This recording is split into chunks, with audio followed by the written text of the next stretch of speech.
Welcome to 228main.com. This is Katie Leibman, the Director of Communications, reading the best of the blog to you. The Puck and the Luck, How to Make Things Happen, by yours truly. The best known wisdom of Wayne Gretzky is probably the hockey player's line about missing 100% of the shots you don't take. Sure. But let's say we're already off the bench. We're flying around. Then how do we change our odds? Gretzky had this to say about his scoring records. I skate to where the puck is going, not where it's been.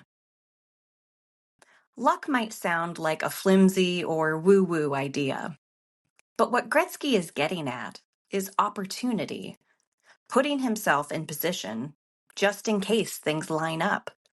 He makes himself ready to be lucky. Janice Kaplan writes about Gretzky and other famous examples in her book, How Luck Happens.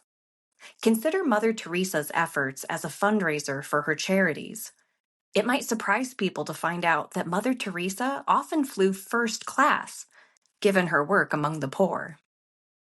But where would Mother Teresa be most likely to find her biggest potential donors? The first-class cabin on an international flight isn't a bad place to start. By putting herself in a position where the right opportunities became more likely, she was ready to be lucky. Have there been times in your life when it felt like you found yourself in just the right place at the right time? Or maybe the wrong place at the wrong time? There will always be some elements of chance or serendipity in life, and goodness knows none of us has a crystal ball. Even still, we believe we can make it more likely for the best things to happen in life. We don't have to be right every time. We just have to be ready. For more content like this, subscribe to our weekly email at 228main.com/newsletter. Until next time, stop by and see us at 228main.com, online or on Main.